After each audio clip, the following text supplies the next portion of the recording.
kami dapat kabar TPP waktu itu pernah mencoba untuk pundir.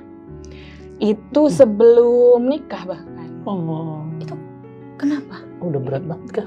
Iya, itu masa kuliah akhir lah, tingkat akhir. Itu sama sih pemicunya dari dalam juga, dari keluarga juga. Itu sudah pik-piknya.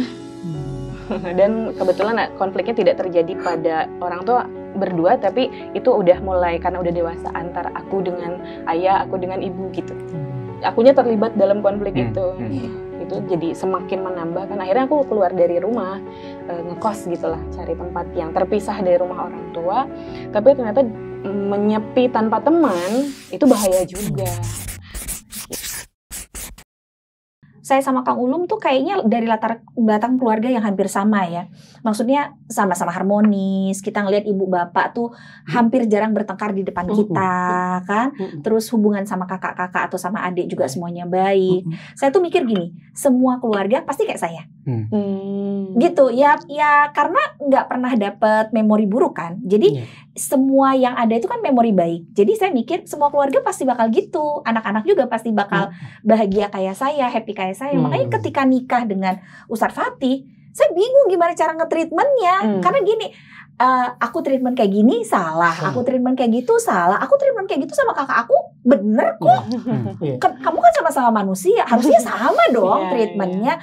Ternyata tuh ya itulah gitu, karena nggak punya ilmunya, nggak tahu, nggak belajar, nggak tahu ilmunya. Baru sadar ketika akhirnya banyak belajar. Oh, ternyata kenapa dia begini karena masa lalunya, memori buruk yang terus tersimpan di kepalanya. Kamu bahkan saya tuh kalau saya bukan cuma banting gelas, banting piring, itu mukul dinding, mukul pintu. Pernah pintu saya pukul itu yang pintu biasa jebol juga tuh. Iya. Gitu.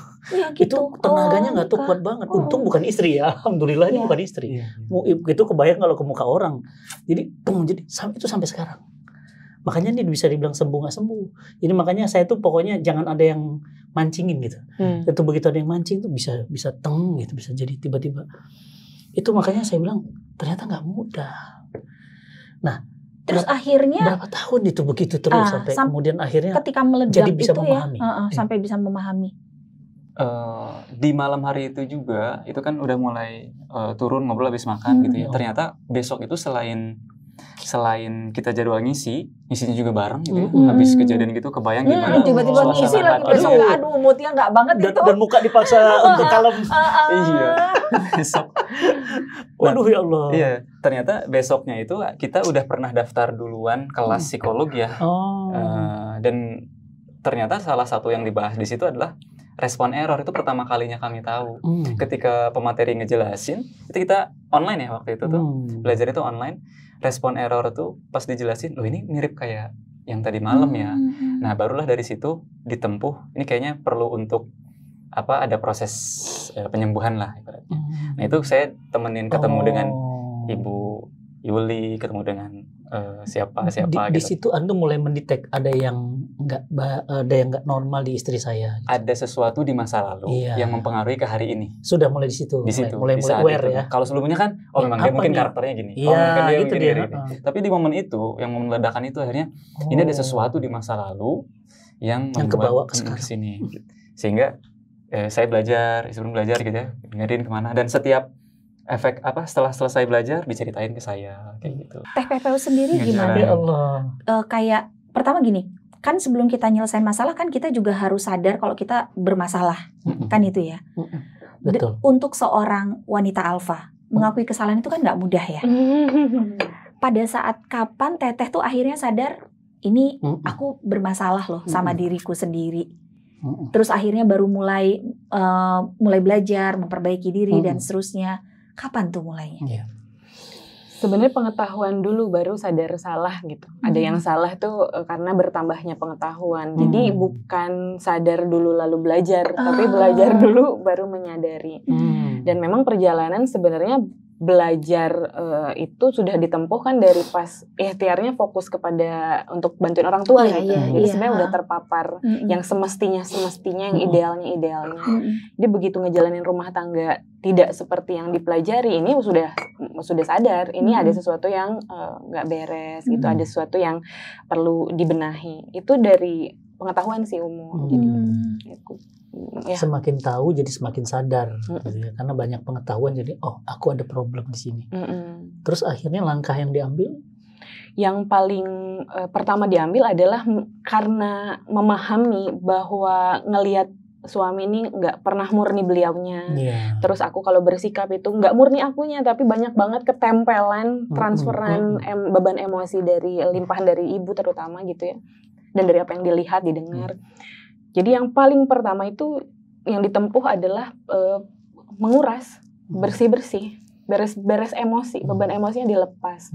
Dan itu tuh bertahap setiap trigger datang. Jadi sebenarnya akhirnya aku punya makna bahwa trigger itu adalah bukti kasih sayang Allah ya. Bahwa setiap trigger yang datang dia ngasih tanda yang bagian yang nggak beres, yang bagian yang belum beres tuh yang mana. Jadi kalau misalnya ada trigger lalu kita kepantik untuk melakukan sebuah respon error, itu tuh sebenarnya tanda bagian ini tuh menyimpan makna tertentu. Kayak misalnya tadi tuh tidur siang misalnya, terus langsung marah. Sekarang udah bisa, oke, ini rasanya marah dan ketriggernya sama tidur siang. Tidur siang ini ngasih pesan apa ya? Dia nyambung ke bagian yang mana ya di masa itu? Kecil. Jadi udah bisa jeda tuh. Dan itu dilakukan dari dulu sampai sekarang masih ongoing gitu. Itu sih yang paling dan yang nge-trigger itu banyaknya saya. Kayak misalkan diem. Iya betul. Saya diem. Saya diem kan maksudnya meregulasi emosi. Ya ada sesuatu nih. Aku nanya. Kak kenapa? Kenapa? Saya diem. Maksud saya diem tuh lagi meregulasi emosi. Karena kalau langsung bicara bisa meledak lagi gitu. Diem. Tapi diem itu memang lebih membantu buat diemnya ternyata pernah men-trigger. Ternyata diem itu men-trigger. Di aku ke maknainnya adalah dia flight. Jadi enggak mau menyelesaikan masalah, diem. Padahal di POV-nya Kang Ulum lagi menata hati. Menata hati dulu baru nanti aku selesaikan gitu.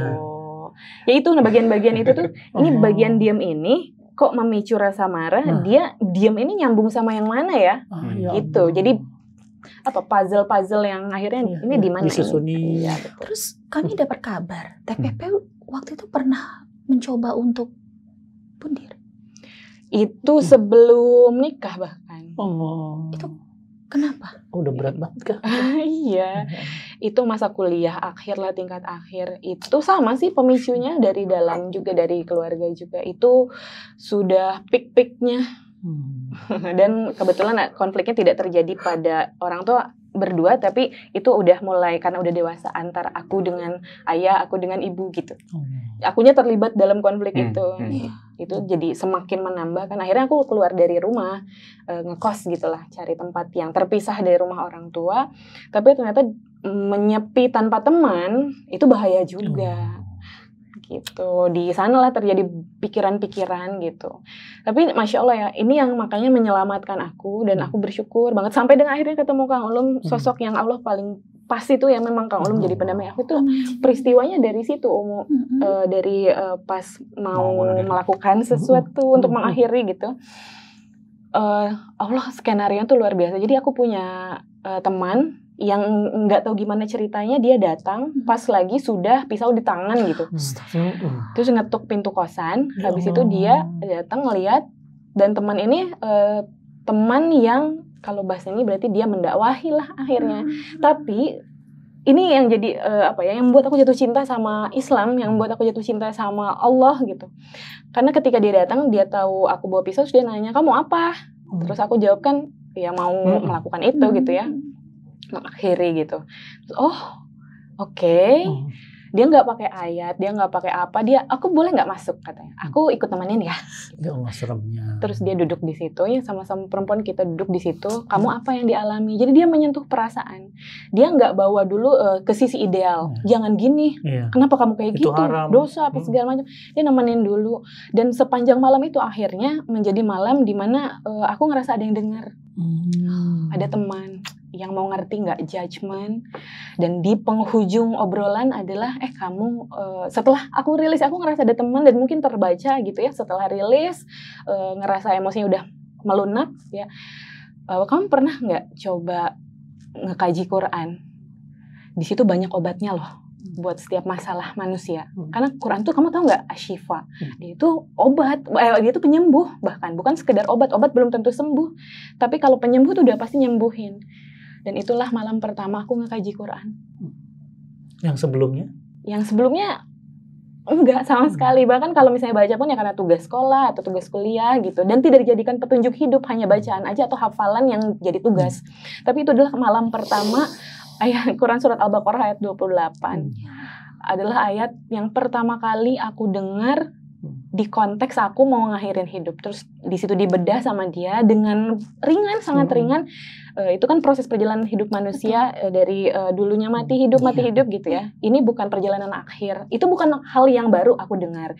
Tapi ketika disampaikan oleh orang yang mau dengerin perasaan aku dulu, itu menjadi sesuatu yang penting dan aku mau dengar karena dia datang bukan hanya sekedar menyampaikan, dia itu ngerengkuh dulu. Ibaratnya kalau bahasa Kang Ulum sekarang tuh dia tidak menyampaikan ayat Allah, tapi dia menjadi bukti nyata hidupnya ayat Allah dalam hidup aku. Di situ ngekaji, disitulah perubahan-perubahan terjadi itu.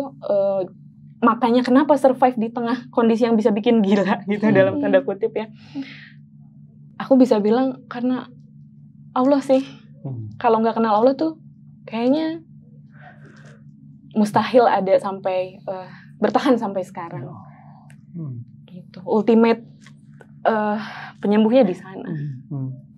Dan kondisinya sekarang ayah dan ibu berpisah, tinggal di manakah? Masing-masing sih, masih di Bandung juga. Tidak pernah bertemu bersama, bicara untuk ngobrol. Melihat cucunya nggak mau bareng. Udah enggak ya. Dan udah ada yang menikah lagi juga. Tapi tidak dengan komunikasi yang baik. Lebih ke diem-dieman gitu loh. Ya mirip-mirip lah. Mirip. Lagi, sama lagi. Bahkan kalau saya itu sampai ke ibu saya meninggal dunia. Bapak saya datang ke rumah sakit di ruang ICU. Saya keluar, membiarkan bapak saya saling minta maaf sama ibu. Saya keluar, nangis saya di pojokan kayak anak kecil. Mereka hanya bincang mungkin karena ibu saya sudah koma ya. Tapi kan telinga masih bisa mendengar. Mungkin yang terbayang sama saya, bapak saya minta maaf dan mereka saling memaafkan. Begitu bapak saya keluar dari rumah sakit, dokter langsung panggil saya, Ustadz jangan jauh-jauh, ibu koma. Langsung saya masuk, saya talqin Quran, saya peluk, ibu saya menghembuskan nafas yang terakhir. Jadi betapa dahsyat luka itu dibawa sampai mati. Dibawa sampai mati. Makanya luka jiwa itu nggak main-main. Luka fisik sembuh. Kalau ketonjok bisa hilang. Kalau keluka kebeset bisa tumbuh lagi. Luka jiwa itu ampun-ampunan, nggak bisa sembuh. Makanya kenapa kemudian Allah itu minta kita untuk mensucikan jiwa. Qad aflaha man zakkaha wa qad khaba man dassaha. Beruntung mereka, kata Allah. Allah muji. Beruntung mereka. Siapa mereka? Suci jiwanya. Dan merugi mereka yang mengotorinya. Karena ternyata jiwa itu kalau udah kotor, ngeri.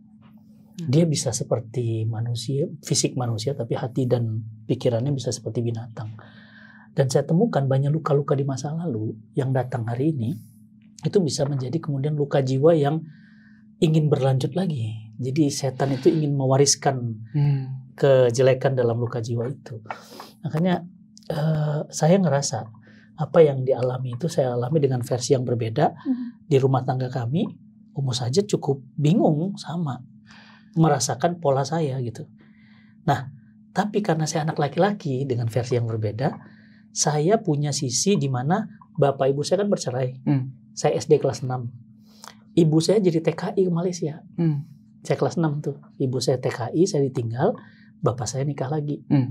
Saya tinggal dengan orang tua sambung. Nah, curahan kasih sayang orang tua sambung itulah yang menyembuhkan. Masya Allah. Kasih sayangnya, perhatiannya, pelukannya, pujiannya, itulah yang membuat saya berbesar hati. Nah, orang tua sambung ini, jadi saya jadi teringat kenapa Rasulullah SAW diuji ketika hamil dalam perut ibu, bapak pergi. Lahir ibu pergi, gede dikit kakek pergi, gede dikit paman pergi. Jadi lepas gitu. Tapi kemudian Allah berikan spesial manusia pilihan ini dari justru latar yang seperti itu.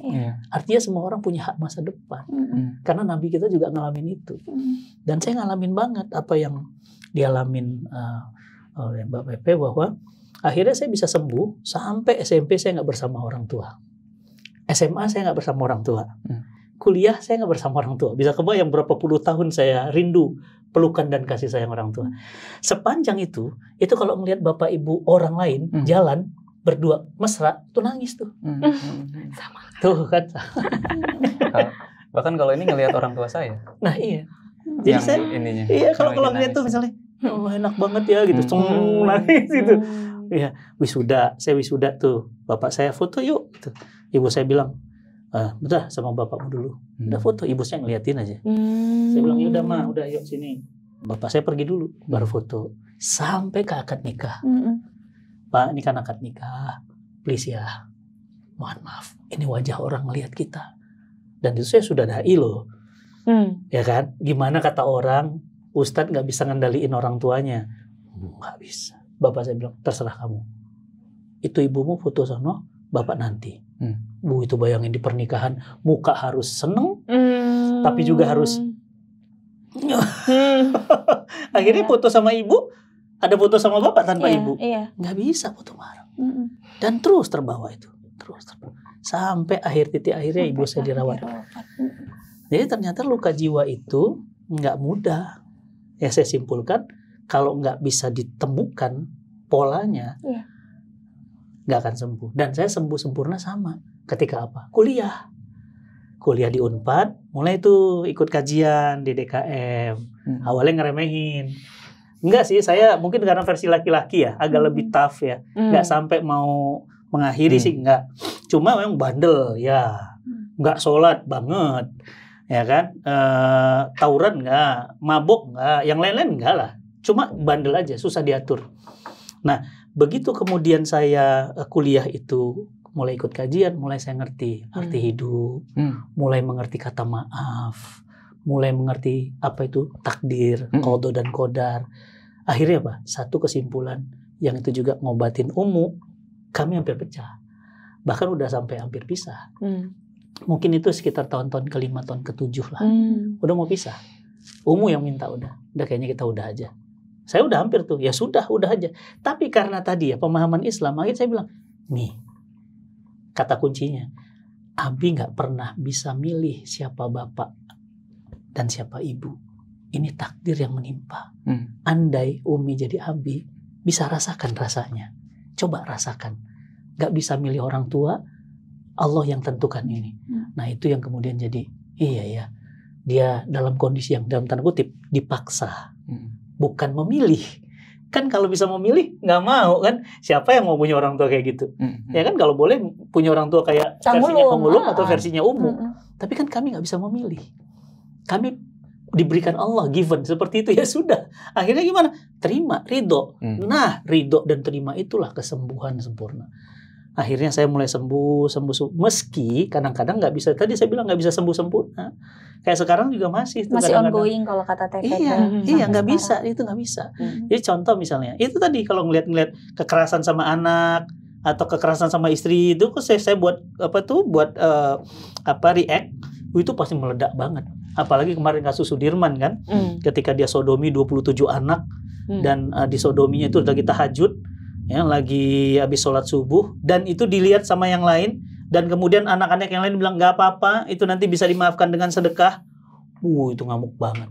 Itu yang megang kamera aja sampai gemeter. Kenapa? Ngamuknya saya itu luar biasa.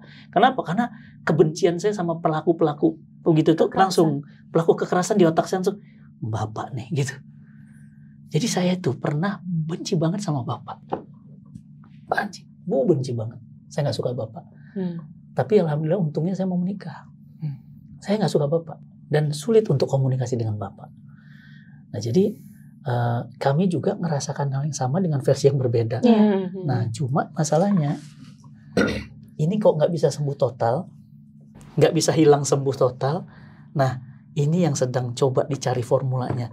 Kenapa nggak bisa sembuh total? Ya, meskipun kita bisa. Mungkin bukan nggak bisa sembuh total ya, tapi belum sembuh total. Karena Teteh juga sama kan, masih ongoing gitu sampai sekarang. Tapi sampai sekarang pun kita dewasa, itu udah punya pemahaman pun, itu bisa terpantik lagi. Iya, karena memori. Iya kan? Memori. Kaitannya sama tazkiyatun nafs yang Abi bilang tadi ya. Itu yang jadi salah satu penyembuhnya Abi ya. Dan penyembuhnya Teteh juga. Apa itu yang kemudian menginspirasi, mendasari Teteh sama Akang akhirnya bikin buku Luka Pengasuhan itu? Wih, buat buku. Cerita dong, kita belum ngasih juga nih. Masya Allah, hadir dalam bentuk karya. Masya Allah. Masya Allah. Membasuh luka pengasuhan. Ya, ini spesifik. Ini volume 1-nya? Iya betul. Kalau ini spesifik Qur'ani. Oh, keren banget. Dan itu Kang Ulum full kalau yang ini. Yang Tazkiyatun Nafs. Ya Allah, Kang Ulum, Masya Allah. Jadi kalau buku ini untuk yang mendampingi, kalau yang ini. Oh, ini untuk yang mendampingi. Iya, yang mendampingi. Kalau itu untuk yang mengalami. Jadi nggak terlalu tebal. Kalau yang mengalami terlalu tebal kan kayak gitu berat memprosesnya. Oh, ini memang cocoknya untuk yang cerita dong tentang kenapa akhirnya bikin buku ini. Kenapa lari ke Tazkiyatun Nafs? Gimana? Ya, tadi setelah perjalanan ketemu ibu ini, ibu itu gitu ya, yang mendampingi. Saya juga kan menyimak. Sebetulnya ketika menyimak itu saya terrecall-nya apa yang pernah disampaikan dari orang tua gitu tentang jiwa itu, persis seperti yang tadi Ustaz sampaikan. Kebersihan jiwa itu penting dan prosesnya perlu dibersihkan dulu, baru kemudian diberikan pemahaman-pemahaman, baru kemudian muncul tuh perubahannya sedikit-sedikit gitu. Kalau dalam Tazkiyatun Nafs kan taholi ya, pembersihan dulu, kemudian diisi keilmuan, tahali, kemudian tajali, muncul Masya Allah. perubahan. Jadi ini dikarang oleh Kiai Ulum. Masya Allah, main-main nih Kiai ini. Ya Allah. Ulum As-Saif. Iya udah. Tuh ini bagus banget ini. Saya baru ngeh ternyata ini hasil dari penelaahan bertahun-tahun. Ini menurut saya lebih objektif. Karena kalau banyak orang, maaf ya, bukan mengecilkan para ustadz, para alim. Kalau ngomong broken home, kalau nggak ngerasain broken home, jangan ngomong dah. Itu cuma teori. Itulah kenapa saya juga ngeluarin karya kayak antum. Saya buat event, namanya Broken Home Healing. Dan itu saya serius buatnya. Foto-foto masa kecil saya kumpulin. Saya pulang ke rumah saya buat video. Saya kumpulin orang-orang yang pernah ada dalam hidup. Aduh itu nggak kuat saya. Itu saya buatin event setengah hari. Supaya apa? Supaya yang hadir sembuh. Sama kayak niatan antum yang baca buku ini sembuh. Membasuh luka pengasuhan. Jadi kita tahu kan sakitnya. Dan kita ngerasain kan hari-harinya. Jadi kita ingin orang jangan deh. Jangan ngerasain kayak kita rasain. Jadi buat kalian-kalian teman-teman, suami istri, pasutri yang mau, ya udah kita bisa. Start dulu lah. Nih dengerin dulu nih sampai selesai, bahkan klik tombol share, sebarin dulu. Atau hadir di Broken Home Healing. Hadir deh, setengah hari aja. Dan saya ngundang Bunda Eli Risman. Dan Bunda itu saya anggap ibu saya sendiri. Saya udah bilang, Bunda, ibu saya wafat 2 tahun yang lalu. Di pelukan saya, beliau nangis. Ya Allah Ustaz, bisa begitu. Saya sayang banget sama ibu saya. Ibu saya di akhir hidupnya full dengan saya. Dan ibu saya wafat di pelukan saya. Izin Bunda jadi ibu saya. Beliau jadi ibu, kemudian kita minta pendapat dan yang lain dengan Ibu Bunda Eli Risman, dan insya Allah nanti hadir. Nah jadi hadirnya 2 buku ini plus juga hadirnya di Broken Home, insya Allah jadi kontribusi Amir. Amin. Amin. Karena kita tuh nggak mau banget banyak orang yang ngerasakan kepedihan, sakit, dan bukan sakit fisik ya, tapi sakit jiwa. Sakit jiwa. Betul, sakit di dalam jiwa. Jiwa tuh ngeri kan. Ya, makanya kenapa kemudian yang paling berat itu kata Nabi itu bukan perang Badar, bukan perang yang lain, perang melawan hawa nafsu. Perang jihadul akbar itu di situ. Karena memang antara mau marah tapi bisa nahan kan hebat tuh. Ya kan? Antara mau maksiat tapi bisa nahan, itu tuh hebat gitu. Menang mereka. Ya, makanya dipuji sama Allah, qad aflahal mu'minun. Siapa mereka? mereka yang bisa menahan kecuali kepada istrinya. Ya kan, kenapa? Karena mereka bisa menjaga itu. Makanya Allah kasih surga Firdaus. Nah, masalahnya nggak mudah nih. Apalagi sampai ngarang buku. Ini kan energinya tuangin tuh. Iya, betul. Gue dimarahin tidur siang, tuangin. Iya, betul. Gue salah makan, tuangin. Iya. Gue balas WA, dimarahin. Terus gue salah mulu.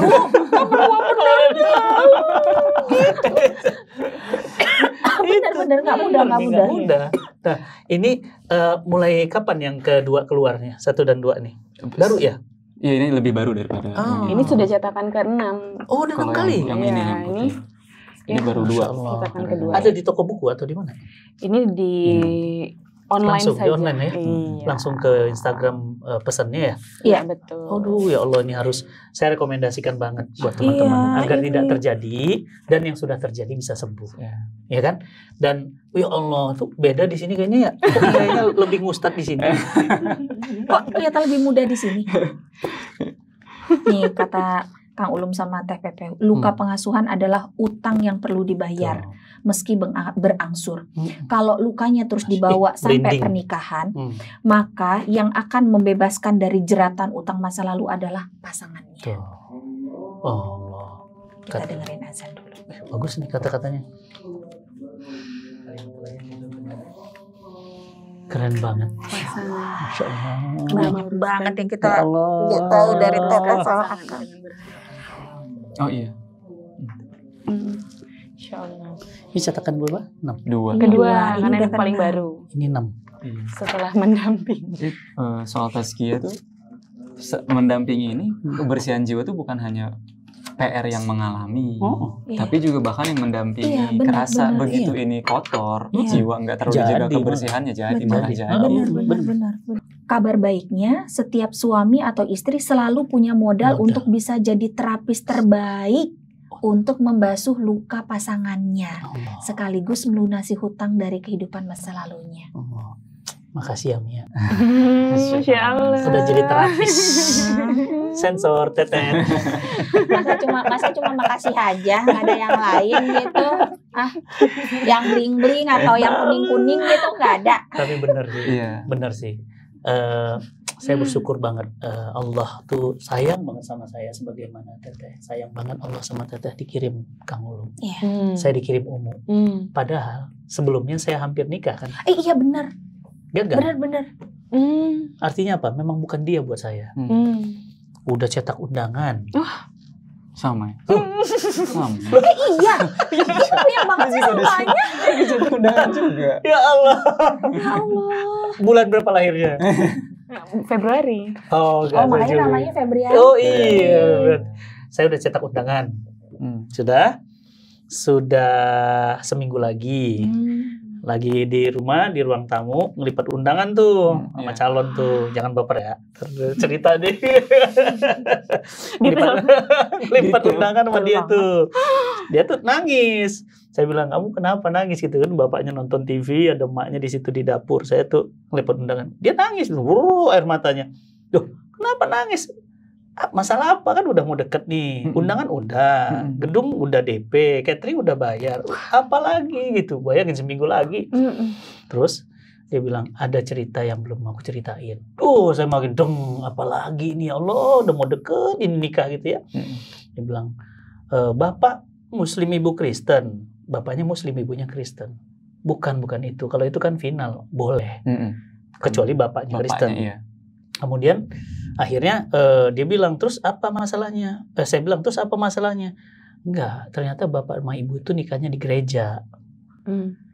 Dia nikah di gereja, kan batal akad nikahnya.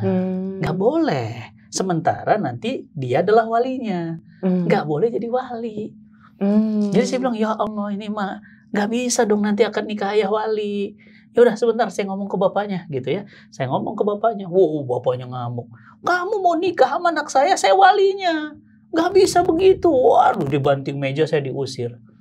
Saya bilang, baik Pak, Bapak ngusir saya nggak akan berani melanjutkan pernikahan ini kalau Bapak tetap maksa jadi wali. Karena akan berdampak kepada ketidaksahan nikah saya. Dan itu akan berdampak kepada 7 turunan ke bawah.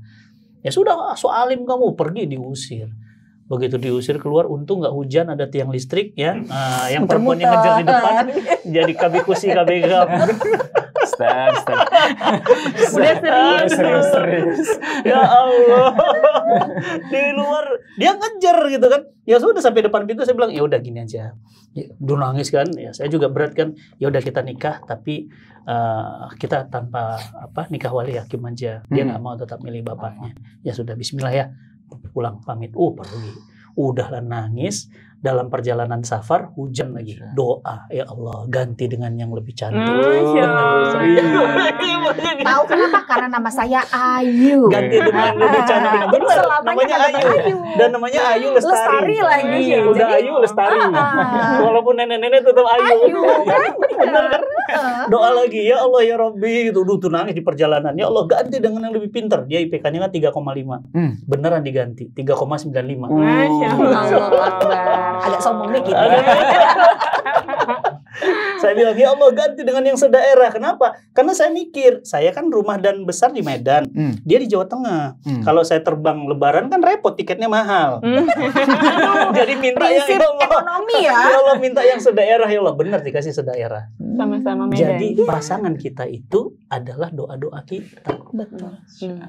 Semuanya baik sebenarnya, cuma tergantung kita cara pandang bahwa dia dikirimkan, dihadiahkan Allah untuk kita. Iya. Persis kalimat yang tadi di cover itu catatannya untuk yang sudah menikah. Kalau sudah menikah Allah sudah menakdirkan, ternyata salah satunya ada riwayat luka, maka yakin itu takdir terbaik. Kita sebagai pasangannya bisa untuk mendampingi, menemani, menghargai, mencicil utangnya. Allah. Catatannya jika sudah menikah. Kalau belum menikah, kalau belum menikah, jangan berharap. Kami tidak merekomendasikan ya untuk berharap nanti pasangannya bisa menyembuhkannya kalau belum menikah. Karena harapan itu, ekspektasi itu, ketika nggak ketemu justru malah jadi problem. Jadi kalau belum menikah ternyata sudah sadar duluan, sudah tahu keilmuannya, maka cobalah ditempuh proses-proses penyembuhannya, pembasuhannya ketika sedari sebelum menikah. Tidak menggantungkan harapan bahwa nanti pasangannya bisa membayar luka itu. Kalau bisa bayar. Karena kalau tidak bisa jadinya luka lagi. Iya betul. Jadi itu hanya untuk yang sudah menikah. Yang kalimat tadi itu. Ada konteksnya berarti. Iya. Tapi Kang Ulum, percaya nggak percaya apa yang ditulis sama Akang sama Teteh di sini, ini persis kayak apa yang saya sampaikan di video yang barusan saya upload tadi siang. Persis sama, cuma dengan narasi yang agak berbeda ya. Saya bilang kalau yang paling bisa punya kemungkinan besar untuk membantu menyembuhkan luka dari pasangan adalah pasangan hidupnya. Karena beliau sudah memilih kita sebagai pasangan hidupnya untuk menghabiskan sisa perjalanan hidup di dunia bersama. Jadi pasti bukan karena tanpa alasan. Pasti karena satu alasan yang kuat, ya Allah kirim kita buat dia dan dia kirim kita buat. Cuma seringkali kita nggak bisa capture itu. Menangkap itu dia. tanda-tanda itu. Betul. Kita kira dia dikirim tuh justru nambah masalah. Tadi kan kacamatanya, kamu ini masalah baru gitu kan. Udahlah dia masalah, ini masalah lagi. Padahal stop kata Allah, tenang. Ini justru obat. Kan sering kita bilang, kita ngeremehin obat. Apa habatus sauda? Udah biji hitam bau lagi gitu kan. Itu obat. Dan obat itu kan sering kita nggak sangka. Siapa yang sangka kalau air zam-zam itu ternyata dari kaki bayi? Kalau disangka bahwa itu air zam-zam bisa dari kaki bayi, mungkin emaknya bilang, lu Mail gitu ya. Dari tadi keluarin kayak zam-zam. Lu udah capek nih sofa marwah kan gitu. Tapi kan kita nggak tahu. Ternyata dari kaki bayi. Ternyata dari pernikahan. Sembuh. Air zam-zam buat kita. Aku jadi kepantik tapi ini. Itu kalau POV-nya juga adalah dari partner ya, sebagai yang ngedampingi orang yang terluka. Tapi kalau sebagai orang yang terlukanya, cara pasangan ngebantu, ini pasti ngebantu tuh pasangan. Tapi cara pasangan membantu kita untuk membasuh luka tersebut, itu nggak selalu dengan dianya melakukan hal-hal yang baik, hal-hal yang dibutuhkan, hal-hal yang sesuai harapan. Bisa jadi justru proses penyembuhan terjadi ketika justru pasangan ini banyak memberikan trigger. Karena trigger itu lagi-lagi tadi adalah tanda bahwa dia ngasih petunjuk. Bagian itulah yang perlu dirilis beban emosinya. Jadi bahkan ini biar teman-teman yang karena kami banyak juga ketemu klien ya yang merasa pasanganku nggak kompeten buat bantu aku gitu. Tapi kamu sering ke-trigger sama dia nggak? Iya. Nah itulah cara beliau membantu, walaupun bukan beliau ya, tapi itu perjalanan alamiahnya gitu. Karena trigger-trigger itu sebenarnya kalau memaknainya benar, dia adalah tadi pintu masuk untuk mengenali bahwa bagian itulah yang belum selesai. Pada akhirnya nanti ternyata setelah kenal kita perlu atau ngeberesinnya sendiri, ya kan jalannya tetap dari pasangan. Iya. Berarti itu membantu juga gitu. Berarti kita yang punya luka pun harus punya kesadaran diri. Karena bisa jadi pasangan men-trigger itu bukan karena dia sengaja gua trigger nih kan nggak gitu ya, tahu dari mana iya benar nggak tahu. Itu makanya nikah sama orang pinter tuh untung ya. Udahlah saya IPK-nya 2,5 itu juga 4 semester itu. Tapi hadirnya buku ini dan antum berdua di Cerita WFK ini spesial banget karena sudah banyak yang jadi bintang tamu. Saya sudah nge-vlog video, mungkin sudah ratusan konten, bahkan mungkin ribuan dengan jutaan penonton, puluhan juta bahkan Cinta Quran TV. Baru kali ini saya nemu yang justru cross problem, cross masa lalu dari sisi perempuan dan dari sisi laki-laki. Dan saya berharap buat teman-teman semuanya putus rantai luka-luka itu dari sekarang dengan cara belajar. Ya, saya kenalin ini Kang Ulum punya buku yang bagus dengan TPP dan insyaallah beliau juga bisa untuk menterapis teman-teman secara personal maupun komunal. Ya, follow nanti Instagramnya Kang Ulum dan TPP dan insyaallah teman-teman harus baca buku ini. Saya juga izin akan Cinta Quran akan publish buku ini dan semua keluarga harus punya buku ini karena dengan beginilah insya Allah kita bisa sembuh dan menjadi keluarga dan rumah tangga yang seutuhnya ya Mia. Yang menurut Umi harus baca buku ini bukan cuma keluarga yang pernah punya masalah, tapi yang merasa baik-baik saja juga harus baca buku ini. Kan tadi pelajarannya 30 tahun itu ternyata dikira baik-baik saja, ternyata sudah menyimpan magma yang siap. Jadi yang harus baca ini, yang harus hadir di event Broken Home Healing, bukan yang punya masalah saja, tapi yang ingin terhindar dari masalah itu.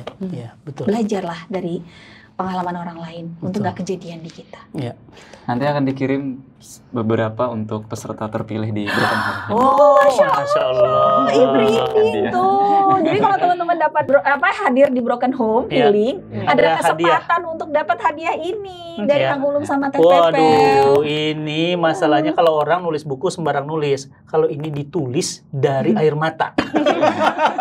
Yang menjadi mata air. Yang menjadi mata air. Bener. Terus itu tulis marahin makan siang apa tidur siang tidur siang bisa jadi. Pokoknya bayangin ya Allah. Dan sekarang tahun keberapa pernikahan? 10. Masya Allah. Bismillah ya Allah bimbing terus. Amin. Hatinya dalam kebaikan, istiqomah dalam kebaikan. Gak ada jaminan rumah tangga itu bukan masalah angka. Ya, berapa banyak yang udah 40 tahun ternyata tersiksa jiwa.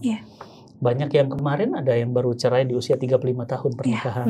Ada jamaah kita udah 42 tahun, bayangin, udah seumur-umur kita baru kemudian memutuskan berpisah dan seterusnya. Jadi ya kita akan bersama di dunia dan bertetangga di surganya Allah.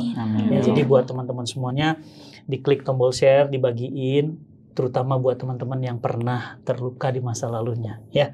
Bismillah, mudah-mudahan sembuh teman-teman semuanya dan kita senang banget hari ini kedatangan Kang Ulum yang banyak menghantarkan kesabaran ya. Ternyata wajar ya kalau Allah katakan innama yuwaffas sabiruna ajruhum bighairi hisab. Ya, pahala sabar itu tanpa batas. Ternyata dampak kesabaran itu luar biasa. Makanya pahalanya tanpa batas. Kang Ulum, terima kasih. Terima kasih ya. Sama-sama. Udah jadi penghantar kebaikan buat kita semua yang nonton hari ini dan saya ngerasa lebih semangat ya untuk menyembuhkan Indonesia dan dunia dari luka pengasuhan. Ya. Bismillah. Terima kasih Kang. Insyaallah kita ketemu lagi di sesi-sesi offline ya. Kita belajar lebih langsung ya karena kalau ini kan online ya. Iya. Insyaallah offline tuh keberkahannya akan lebih insyaallah. Iya, dan teman-teman juga bisa ikut di sekolah rumah tangga by Ustadz Ulum dan Ustazah Febrianti Almira ya. kami rekomendasikan karena Ustadz Fatih udah ngikutin TPP sejak masih zaman Twitter dulu. Twitter ya. Udah produktif, kelihatan memang luar biasa. Diulang lagi nih, ulang lagi dong. Padahal udah mau selesai baik-baik gini ya, udah mau adem. Udah mau adem. Astagfirullah. Kang, ayo silakan selamat dinikmati. Yuk silakan. Assalamualaikum warahmatullahi wabarakatuh. Waalaikumsalam.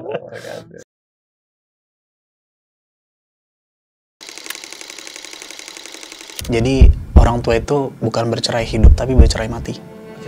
Iya, jadi ibu itu wafat akibat bapak. Saat itu usia 8 tahun belum paham gitu ya. Yang aku tahu bapak jahat gitu. Bapak kenapa pergi gitu. Mereka udah besar gitu. Kenapa bapak milih mereka? Aku tuh masih kecil, masih butuh bapak gitu. Ya terus untuk apa gitu? Maksudnya tuh mereka dulu bareng-bareng sehingga lahirlah saya gitu ya. Kalau ternyata sebelum saya lahir pun mereka udah pisah gitu. Ibu adalah sosok yang menyayat hati Cynthia karena ibu adalah orang pertama yang mencaci maki kerudung aku, dan ibu adalah orang yang entah kenapa beliau tuh suka sekali merendahkan Cynthia gitu. Sangat sakit gitu ya, sangat sakit. Bapak itu banyak mengkhianati ibu sehingga ibu tekanan batin, banyak penyakit sampai akhirnya sakit gitu loh. Saya berkali-kali berdamai dengan bapak, gagal terus gitu. Dan muncul kebencian lebih dalam ketika ingin berusaha untuk berdamai gitu sama bapak. Kok bapak kayak gini gitu? Kok bapak dari kecil tuh gak pernah ada gitu, kayak kenapa aku tuh ditinggalin terus gitu. Kenapa bapak ninggalin aku? Idaman bagi sebuah keluarga adalah tetap bersama. Dan idaman bagi seorang anak melihat orang tuanya saling cinta. Tapi tidak semua orang merasakan hal yang sama. Saya dibesarkan dari keluarga broken home. Saya sangat mengimpi-impikan ayah dan ibu saya bisa hidup bersama dan menikmati cinta sepenuh jiwa. Tapi saya tidak mendapatkannya. Dan dampaknya bagi anak broken home tidaklah mudah. Dia akan menjalani sisa-sisa hidupnya dengan penuh luka-luka di dalam jiwanya. Dan alhamdulillah saya sembuh melewati itu semuanya. Dan saya ingin mengajak sahabat semuanya untuk sembuh bersama event yang saya gelar Broken Home Healing.